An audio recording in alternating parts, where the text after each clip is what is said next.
Assalamualaikum kaum Islam.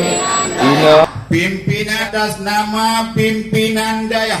Kami atas nama pimpinan daya. Pimpinan Balai Pengajian. Pimpinan Balai Pengajian.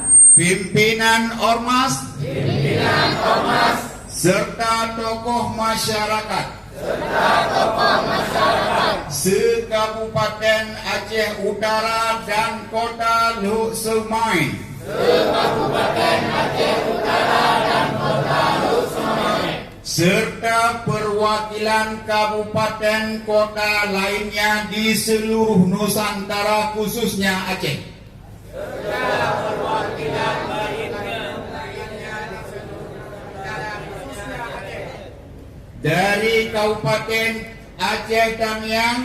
Dari Kabupaten Aceh Tamiang. Dari Kota Langsang. Dari Kota Langsang. Dari Kabupaten Aceh Timur. Dari Kabupaten Aceh Timur. Dari Kabupaten Aceh Tengah. Dari Kabupaten Aceh Tengah. Dari Kabupaten Benar Meriah. Dari Kabupaten Benar Meriah. Dari Kabupaten Birun. Dari Kabupaten Birun. Dari Kabupaten Pidi. Dari Kabupaten Pidi.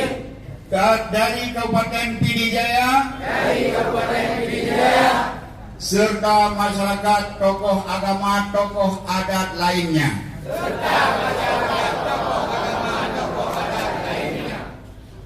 Dengan menyatakan sikap.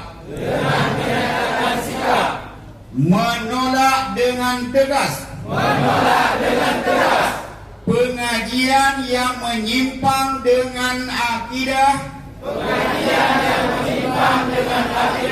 Ahlus Sunnah wal Jamaah. Dan menolak pengajian MPTT. Selama belum ada fatwa dari MPU Aceh.